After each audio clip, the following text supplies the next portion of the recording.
नमस्कार, आप देख रहे हैं डीडी न्यूज। आपके साथ मैं हूं पराक्रम सिंह शेखावत। बताएंगे आपको इस वक्त की बड़ी और महत्वपूर्ण खबरें। समाचार की शुरुआत सुर्खियों के साथ। प्रधानमंत्री नरेंद्र मोदी ने किया पवित्र पिपरहवा अवशेषों की अंतर्राष्ट्रीय प्रदर्शनी का उद्घाटन। कहा यह दौर युद्ध का नहीं, बुद्ध का, लेकिन मानवता के दुश्मनों के लिए सख्ती पर दिया जोर।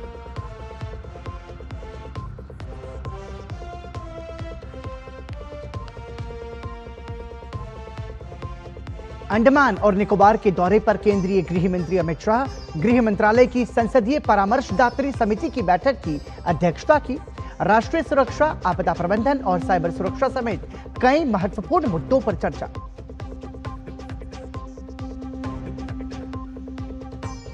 साकार होने जा रहा है वंदे भारत स्लीपर ट्रेन में यात्रा का सपना। केंद्रीय रेल मंत्री अश्विनी वैष्णव ने किया नई दिल्ली रेलवे स्टेशन पर ट्रेन का निरीक्षण। हावड़ा से कामाख्या के बीच दौड़ेगी पहली Vande Bharat sleeper train.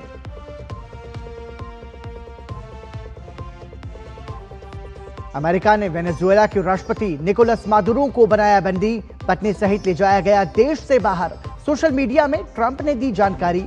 Venezuela के कई शहरों में अमेरिका के हमले।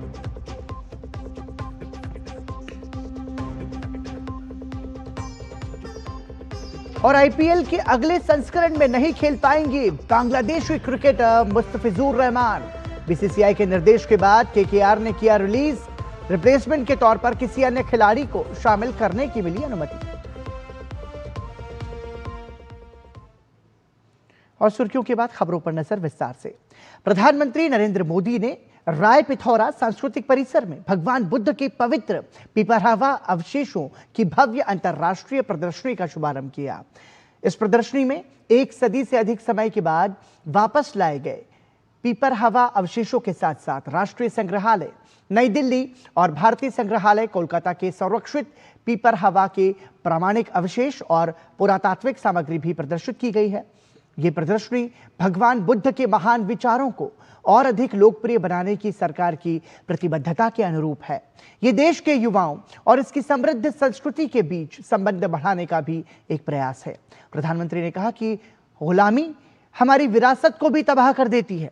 उन्होंने कहा कि हमारी सभ्यता के प्रतीक भगवान बुद्ध के अवशेषों के साथ भी यही हुआ, लेकिन आज सरकार के प्रयास से सदियों से देश के बाहर ये पवित्र अवशेष देश में वापस आ गए हैं। गुलामी सिर्फ राजनीतिक और आर्थिक नहीं होती। गुलामी हमारी विरासत को भी तबाह कर देती है। भगवान बुद्ध के पवित्र रेलिक्स के साथ भी यही हुआ। गुलामी के कालखंड में इन्हें भारत से छीना गया और तब से करीब 125 साल तक ये देश से बाहर ही रहे। जो लोग इन्हें भारत से लेकर गए थे, उनके वंशजों के लिए तो ये सिर्फ निर्जीव एंटीक पीस ही थे और इसलिए उन्होंने इन पवित्र अवशेषों को अंतर्राष्ट्रीय बाजार में नीलाम करने का प्रयास किया।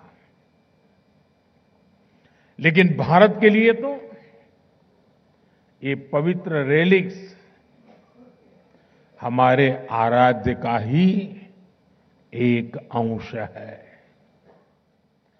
हमारी सभ्यता का अभिन्न अंग है। इसलिए भारत ने तय किया कि हम इनकी सार्वजनिक नीलामी नहीं होने देंगे। प्रधानमंत्री नरेंद्र मोदी ने भारत को भगवान बुद्ध की परंपराओं को जीवंत वाहक बताया। उन्होंने कहा कि पिपरहवा, वैशाली, देवनी मोरी और नागार्जुन कोंडा से मिले भगवान बुद्ध से जुड़े अवशेष उनकी जीवित उपस्थिति हैं। भारत केवल भगवान बुद्ध के पावन अवशेषों का संरक्षक नहीं है, बल्कि उनकी परंपरा का जीवंत वाहक भी है। पिपरवा, वैशाली, देवनी मोरी और नागार्जुन कोंडा जैसे प्राप्त भगवान बुद्ध से जुड़े अवशेष बुद्ध के संदेश की जीवित उपस्थिति है।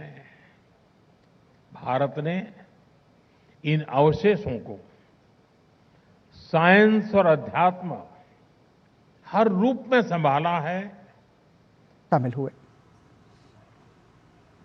दिल्ली विधानसभा में रक्षा मंत्री राजनाथ सिंह ने भारत रत्न अटल बिहारी वाजपेयी और पंडित मदन मोहन मालवीय के चित्रों का अनावरण किया। इस मौके पर मुख्यमंत्री रेखा गुप्ता और विधानसभा अध्यक्ष विजेंद्र गुप्ता भी मौजूद रहे। इस दौरान केंद्रीय मंत्री ने कहा कि दोनों नेता सच्चे राष्ट्र नेता थे, जिन्होंने हमेशा सत्ता से ऊपर देश को रखा। यह कहना अतिशयोक्ति भी नहीं होगी कि दोनों ही ट्रू स्टेट्समैन थे, सच्चे राजनेता थे। दोनों ऐसे नेता जो सत्ता से ऊपर राष्ट्र को रखते थे और तात्कालिक लाभ से ऊपर दीर्घकालिक हित को बराबर उन्होंने रखा। जहां तक अटल जी का प्रश्न है, आप सभी अच्छी तरह जानते हैं कि उनका कैसा विनोदी स्वभाव था। और एक महत्वपूर्ण बात जो उन्होंने कही थी, उसे सचमुच मैंने अपने जीवन में भी स्वीकार किया है, उसे अंगीकार किया है। छोटे मन से कोई बड़ा नहीं होता, टूटे मन से कोई खड़ा नहीं होता। यह अटल बिहारी वाजपेयी जी जैसा ही कोई व्यक्ति बोल सकता है। भारतीय railway Vande Bharat premium semi high speed train का स्लीपर वर्जन लॉन्च करने के लिए पूरी तरह से तैयार है। आज केंद्रीय रेल मंत्री अश्विनी वैष्णव ने नई दिल्ली रेलवे स्टेशन पर वंदे भारत स्लीपर ट्रेन का निरीक्षण किया। वंदे भारत की इस premium semi high speed train में मौजूद आधुनिक सुविधाएं देखने को मिलेंगी, जो यात्रियों के लिए अन्य सुपरफास्ट ट्रेनों से और बेहतर और आरामदायक सफर का अनुभव देंगी।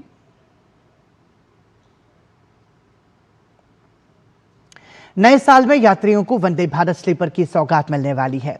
देश की पहली वंदे भारत स्लीपर ट्रेन गुवाहाटी से कोलकाता के बीच चलाई जाएगी। कैसी है ये वंदे भारत स्लीपर ट्रेन, आइए जानते हैं हमारे संवाददाता शैलेंद्र मिश्र के साथ।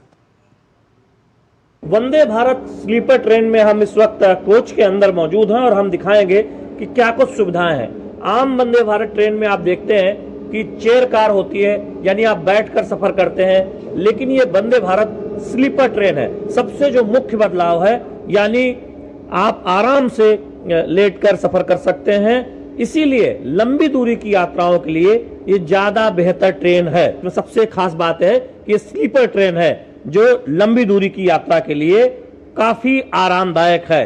तो रेलवे का ये प्रयास है कि यात्रियों की सुरक्षा और यात्रियों को सुविधाजनक यात्रा मुहैया कराई जाए। इसीलिए ये इस तरह से डिजाइन की गई है ट्रेन। कवच प्रणाली तो उसमें लगाई ही गई है, जो सुरक्षित सफर हो, सुरक्षित तौर पर यात्री सफर करे, ट्रेन अपने गंतव्य तक पहुंचे, उस दिशा में एक महत्वपूर्ण पहल भारतीय रेलवे की तरफ से की गई। भविष्य में आप देखेंगे कि लंबी दूरी की यात्रा के लिए ज्यादा से ज्यादा वंदे भारत स्लीपर ट्रेन चलती नजर आएगी। पूरी तरह से सुरक्षित, आरामदायक और सुकून भरा सफर रेलवे यात्री वंदे भारत स्लीपर ट्रेन के जरिए कर सकें। कैमरामैन विनोद ओझा के साथ शैलेंद्र मिश्र, डीडी न्यूज, दिल्ली। वेनेजुएला पर हवाई हमलों को लेकर बड़ा अपडेट है। अमेरिकी राष्ट्रपति डोनाल्ड ट्रंप ने दावा किया कि अमेरिका ने वेनेजुएला के राष्ट्रपति निकोलस मादुरो और उनकी पत्नी को पकड़ लिया है और उन्हें देश से बाहर ले जाया गया है। राष्ट्रपति ट्रंप ने social media platform truth social पर पोस्ट करते हुए कहा कि संयुक्त राज्य अमेरिका ने वेनेजुएला और उसके नेता राष्ट्रपति निकोलस मादुरो के खिलाफ बड़े पैमाने पर एक सैन्य कार्रवाई को सफलतापूर्वक अंजाम दिया है। इस कार्रवाई में राष्ट्रपति निकोलस मादुरो और उनकी पत्नी को हिरासत में लेकर देश से बाहर ले जाया गया है। यह अभियान अमेरिकी कानून प्रवर्तन एजेंसियों के समन्वय से किया गया है।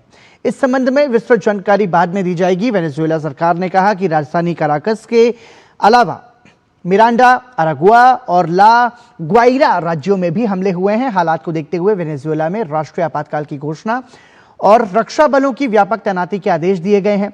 सरकार ने इसे देश की संप्रभुता पर सीधा हमला बताया है।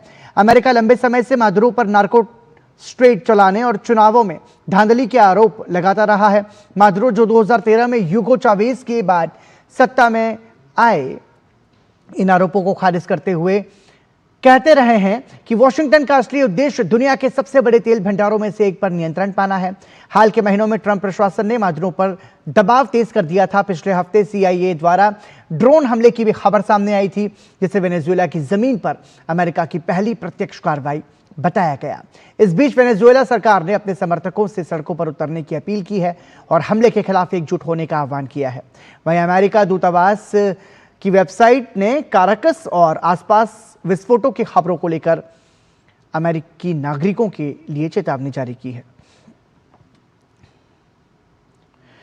बांग्लादेश के शरीयतपुर जिले के दामुडिया उपजिला में एक हिंदू कारोबारी खोकन चंद्र दास, जिसकी उम्र 50 वर्ष की बताई जा रही है, क्रूर हमले में उसकी हत्या कर दी और उसके बाद उसकी इस हत्या में मौत हो गई। उन्होंने शनिवार सुबह ढाका के national institute of burn and plastic surgery में इलाज के दौरान दम तोड़ दिया। पुलिस के अनुसार बुधवार रात तिलोई इलाके में घर लौटते समय हमलावरों ने खोकन पर धारदार हथियारों से हमला किया, नकदी लूटी और उन पर ज्वलनशील पदार्थ डालकर आग लगा दी। गंभीर रूप से झुलसे खोकन चंद्र दास ने जान बचाने के लिए तालाब में छलांग लगा दी थी। उनके शरीर का करीब 30% हिस्सा जल गया था। मरने से पहले खोकन ने 2 आरोपियों की पहचान की।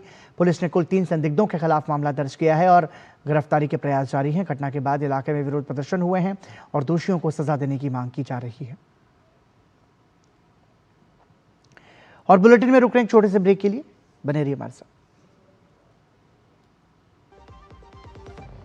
LIC युवा प्रोफेशनल्स के लिए लाए हैं नव जीवन श्री। करें नियमित प्रीमियम का भुगतान, जीवन बीमा का आनंद लें। प्राप्त करें प्रीमियम के प्रतिशत पर गारंटीकृत एडिशंस। अपने वित्तीय लक्ष्यों के अनुरूप मैच्योरिटी पर गारंटीकृत धनराशि पाएं। मौजूदा पॉलिसी धारकों के लिए आकर्षक अतिरिक्त लाभ आज ही खरीदें। कम ब्याज पे लोन चाहिए, वो भी ऐप से। वाह, अनजान ऐप से बचें। RBI कहता है जानकार बनिए, सतर्क रहिए। ब्रेक के बाद एक बार फिर आपका स्वागत। पश्चिम बंगाल में बाढ़ राहत कोष में बड़े घोटाले का मामला सामने आया है। 2017 की भीषण बाढ़ के लिए केंद्र सरकार द्वारा दी गई राहत राशि में सैकड़ों करोड़ रुपए के दुरुपयोग का खुलासा CAG की 700 पृष्ठों की रिपोर्ट में हुआ है। रिपोर्ट के अनुसार मालदा जिले से अदालत में शिकायत के बाद हुई इस जांच में गंभीर अनियमितताएं पाई गई हैं। मुख्यमंत्री ममता बनर्जी ने इसे मानव निर्मित बाढ़ बताया था, क्योंकि तीव्र बारिश के कारण DVC को समय समय पर पानी छोड़ना पड़ा था, जबकि लगातार बारिश से लाखों लोग प्रभावित हुए थे और राज्य सरकार ने केंद्र से राहत सहायता की मांग की थी, जो बाद में उपलब्ध कराई गई थी। बाढ़ राहत कोष घोटाले मामले में ममता सरकार विपक्ष के निशाने पर है। भाजपा ने कैग रिपोर्ट के हवाले से मुख्यमंत्री ममता बनर्जी पर भ्रष्टाचार के गंभीर आरोप लगाए हैं। भाजपा प्रवक्ता KK शर्मा ने कहा कि ममता बनर्जी के राज में पश्चिम बंगाल में लगातार घोटाले रोज सामने आ रहे हैं। कैग की रिपोर्ट में 100 करोड़ रुपए का भ्रष्टाचार सामने आया है। एक ही मकान का मुआवजा एक ही बैंक अकाउंट में 2 बार से लेकर 42 बार तक वितरित किया गया। एक उदाहरण तो उसमें एक व्यक्ति को उसके एक ही मकान के लिए 42 बार दिया गया। लगभग 108 लोग ऐसे हैं जिनको BPL की ये बाढ़ पीड़ित मुआवजा की राशि मिली है। वो या तो जनप्रतिनिधि हैं, या तो सरकारी कर्मचारी हैं, या तो TMC के स्थानीय नेता हैं। तो आप इसे समझ सकते हैं कि वर्तमान ममता बनर्जी की सरकार में किस ढंग से घोटाले हो रहे हैं। चुनाव प्रक्रिया को और अधिक सरल, तेज और पारदर्शी बनाने की दिशा में भारत निर्वाचन आयोग ने एक और बड़ा कदम उठाया है। आयोग ने नागरिकों से आग्रह किया है कि वो ECINET ऐप डाउनलोड कर इसे बेहतर बनाने के लिए अपने सुझाव साझा करें। ये सुझाव आगामी 10 जनवरी तक ऐप में मौजूद सबमिट अ सजेशन टैब के माध्यम से दिए जा सकते हैं। नया ECI नेट ऐप मतदाताओं को बेहतर सेवाएं देने के साथ साथ मतदान प्रतिशत के रुझानों की तेज जानकारी उपलब्ध कराएगा। इतना ही नहीं, मतदान समाप्त होने के महज 72 घंटे के भीतर इंडेक्स कार्ड भी जारी किए जा सकेंगे, जो पहले कई हफ्तों या महीनों में संभव हो पाता था। इस ऐप का सफल परीक्षण बिहार विधानसभा चुनाव 2025 और हालिया उपचुनावों के दौरान किया जा चुका है। निर्वाचन आयोग के अनुसार यह डिजिटल प्लेटफॉर्म मुख्य निर्वाचन अधिकारियों, जिला निर्वाचन अधिकारियों, पर्यवेक्षकों और फील्ड अधिकारियों से मिले फीडबैक के आधार पर लगातार अपडेट किया जा रहा है। नागरिकों से मिलने वाले सुझावों पर भी गंभीरता से विचार किया जाएगा ताकि ऐप को और अधिक यूजर फ्रेंडली बनाया जा सके। साथ ही ECI नेट प्लेटफॉर्म का आधिकारिक लॉन्च इसी महीने किया जाएगा। मुख्य निर्वाचन आयुक्त गणेश कुमार के नेतृत्व में और निर्वाचन आयुक्त डॉक्टर सुखबीर सिंह संधू तथा डॉक्टर विवेक जोशी के मार्गदर्शन में यह पहल आयोग की प्रमुख पहलों में से एक है। 4 मई 2025 को इसकी घोषणा के बाद से ही ECI नेट ऐप के विकास पर काम शुरू कर दिया गया था। गृह मंत्री अमित शाह ने मार्च 2026 तक देश से नक्सलवाद के खात्मे की शपथ ली है, जिसे सुरक्षा बल पूरा करने में लगे हैं। इसी कड़ी में बीजापुर और सुकमा जिले में सुरक्षा बलों और माओवादियों के बीच मुठभेड़ जारी है। अब तक मुठभेड़ वाली जगहों से 14 नक्सलियों के शव बरामद किए गए हैं, जिनमें बीजापुर जिले से 2 और सुकमा से 12 माओवादियों के शव मिले हैं। दोनों ही जिलों में सशस्त्र माओवादियों की पुख्ता सूचना मिलने के बाद दक्षिण बस्तर क्षेत्र में DRG की टीमें रवाना हुई थी। ऑपरेशन के दौरान बीजापुर जिले में सुबह 5 बजे से DRG और माओवादियों के बीच रुक रुक कर मुठभेड़ जारी है। वहीं सुकमा जिले में भी सुबह करीब 8 बजे से सुरक्षा बलों और नक्सलियों के बीच फायरिंग हो रही है। सुरक्षा बलों ने मुठभेड़ वाली जगह में से भारी मात्रा में AK-47, इंसैस राइफल और SLR राइफल बरामद किए हैं। फिलहाल ये मुठभेड़ जारी है। ऐसे में माना जा रहा है कि नक्सलियों के मारे जाने के आंकड़े और बढ़ सकते हैं। बस्तर रेंज में सुरक्षा बलों का नक्सल विरोधी अभियान, जैसा कि हमने आपको एक खबर बताई। और आइए बढ़ते अगली खबर की ओर। कर्नाटक के बेल्लारी में पूर्व मंत्री G. जनार्दन रेड्डी के आवास के पास बैनर लगाने को लेकर हुए विवाद ने गंभीर रूप ले लिया, जिसमें कांग्रेस कार्यकर्ता राजशेखर की गोली लगने से मौत हो गई। मुख्यमंत्री सिद्धरामैया ने घटना की विस्तृत जांच के आदेश देते हुए कहा कि सबसे महत्वपूर्ण सवाल यह है कि गोली किसकी बंदूक से चली। उन्होंने स्पष्ट किया कि केवल निष्पक्ष जांच से ही जवाबदेही तय हो सकेगी। पुलिस के अनुसार सुरक्षा कर्मियों के पास लाइसेंसी हथियार थे और कथित तौर पर हवा में फायरिंग हुई, लेकिन गोली एक व्यक्ति को लग गई। गृह राज्य मंत्री डॉक्टर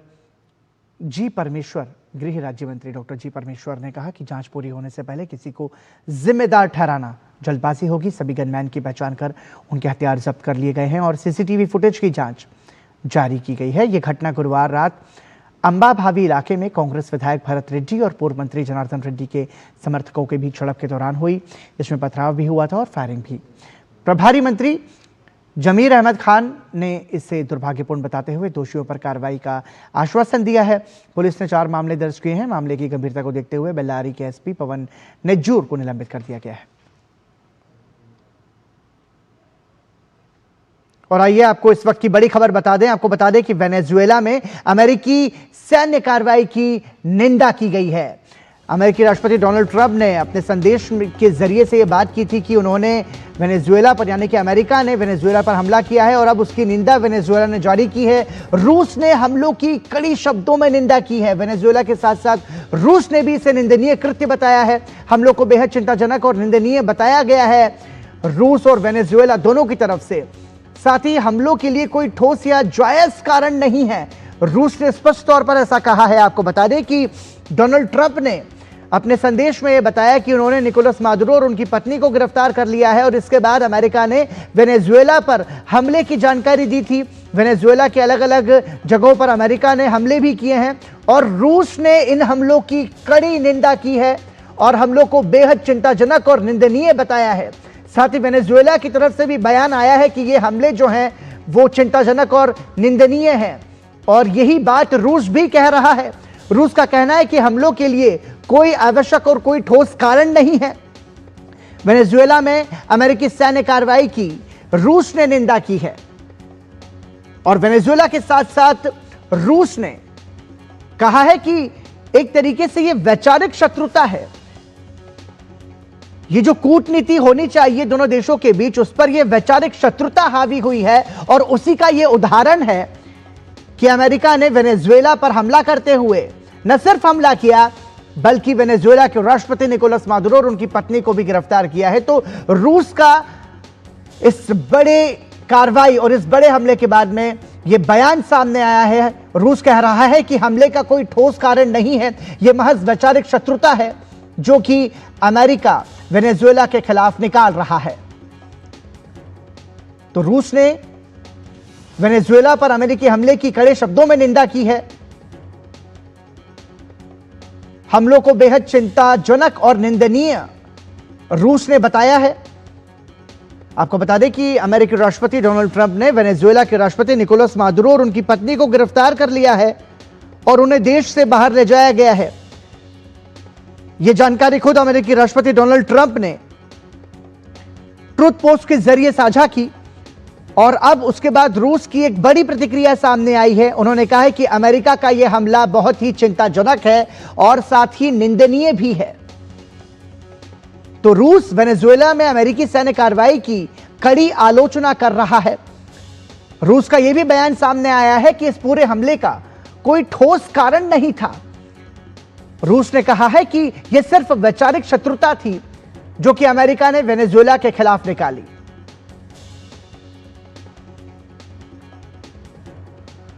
तो अमेरिका का यह हमला जो है उसके बाद दुनिया के कई देशों से प्रतिक्रियाएं सामने आ रही हैं और वेनेजुएला ने खुद इस हमले की निंदा की और उसके बाद जो सबसे पहली प्रतिक्रिया आई वो रूस की आई है। रूस ने सीधे तौर पर कहा है कि इस हमले का कोई ठोस कारण नहीं है, यह सिर्फ वैचारिक शत्रुता ही है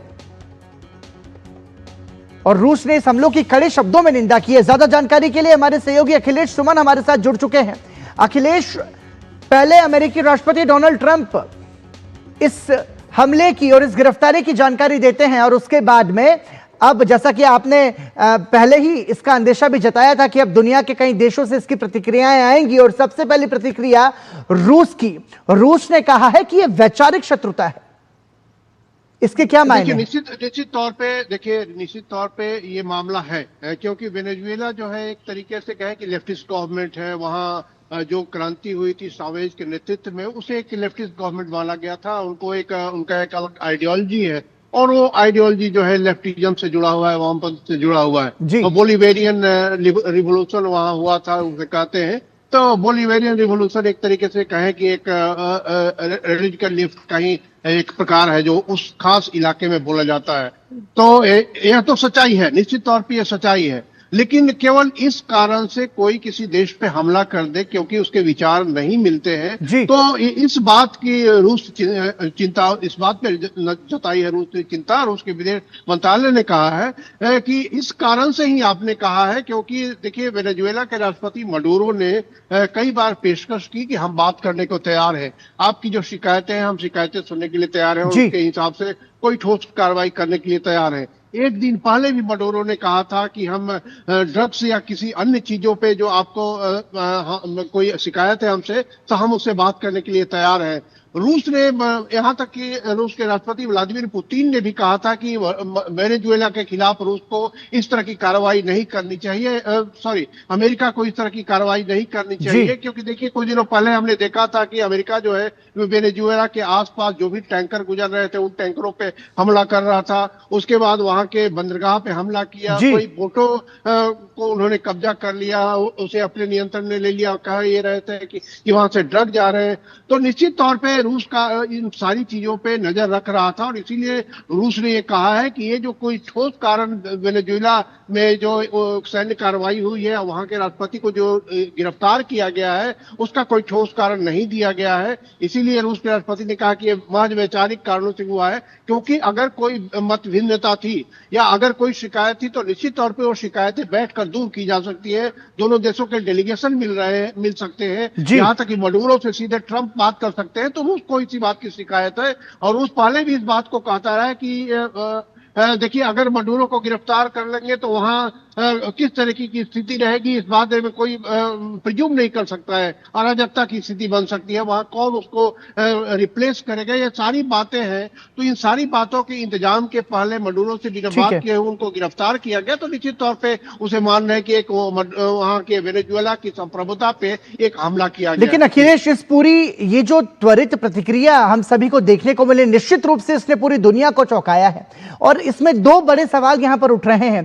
पहली चीज, अमेरिका कह रहा है कि अमेरिका के प्रवर्तन कानून के तहत ये पूरी कार्रवाई जो है ये की गई है, तो मतलब वेनेजुएला जो कि एक अलग देश है उस पर अमेरिकी कानून के तहत उसके राष्ट्रपति और उसकी पत्नी को गिरफ्तार कर लेना ये कैसे जायज हुआ। और दूसरा सवाल ये उठता है कि वेनेजुएला ने पहले भी ये आरोप लगाया था कि अमेरिका दुनिया के जो बड़े तेल भंडारण में से एक देश है उस पर अपना आधिपत्य चाहता है। देखिए, निश्चित तौर पे जब ये खबरें आने लगी कल रात तकरीबन 1 बजे से ही ये जो है हमले शुरू हो गए थे अमेरिका की तरफ से वेनेजुएला के राजधानी काराकास पे और कई अन्य शहरों पे। तो हम लगातार उस पर ध्यान रख रहे थे। वेनेजुएला में अपने जो संपर्क सूत्र हैं उनसे भी हमने बात की थी, तो उनका यही कहना था कि जो अमेरिका चाहता है कि हमारे जो तेल है या हमारे जो अन्य संसाधन है, मिनरल रिसोर्सेज काफी है वेनेजुएला में, उन संसाधनों पे अमेरिका कब्जा करना चाहता है। निश्चित तौर पे वेनेजुएला के राष्ट्रपति ने कई बार जब बातचीत का ऑफर दिया उसे ट्रंप ने ठुकरा दिया। अब जब आज जो ट्रूथ सोशल पे उन्होंने लिखा है अमेरिकी राष्ट्रपति डोनाल्ड ट्रंप ने, उसमें उन्होंने अपने इन्फोर्समेंट लॉ के हिसाब से उनको गिरफ्तार किया गया है। इसको अगर देखें उस परिप्रेक्ष्य में, जब से वो राष्ट्रपति बने हैं उन्होंने वेनेजुएला को एक खतरा बताया है, सुरक्षा का खतरा। अमेरिका के लिए सुरक्षा का खतरा है वेनेजुएला, ऐसा वो लगातार कहते रहे। उनका यह भी कहना है कि वेनेजुएला से जो ड्रग की तस्करी होती है वो अमेरिका में आती है और ये अमेरिका के लिए सुरक्षा का खतरा पैदा करता है। और आपको ये भी याद होगा कि जो उन्होंने कई वेनेजुएला के कई लोगों को अमेरिका से निकाला भी, बिल्कुल कई लोगों को क्रिमिनल उन्होंने कहा। तो ये सारे आरोप लगाते रहे वो, और इसी आरोप के तहत आज उन्होंने अपने को जस्टिफाई किया है कि हमने उन्हें गिरफ्तार किया है। और इस बारे में वो 11 बजे सुबह अमेरिकी समय के हिसाब से, भारतीय समय के हिसाब से आज 9 बजे बिल्कुल विस्तृत प्रेस कॉन्फ्रेंस करेंगे। जो प्रेस कॉन्फ्रेंस होगी उसमें भी बहुत सारी बातें सामने आएंगी। बहुत बहुत धन्यवाद अखिलेश सुमन, विस्तार से इस महत्वपूर्ण विषय पर हमारे साथ जानकारी को साझा करने के लिए। तो एक बड़ी जो खबर है वो सामने आई है वेनेजुएला से, और अमेरिका ने वेनेजुएला पर हमला करते हुए वेनेजुएला के राष्ट्रपति निकोलस मादुरो और उनकी पत्नी को गिरफ्तार कर लिया है। बहरहाल प्रेस कॉन्फ्रेंस के बाद में स्थिति स्पष्ट होगी कि बड़ी वजह आखिर क्या है। इसी के साथ समाचार में अभी के लिए इतना ही। दीजिए अनुमति, नमस्कार।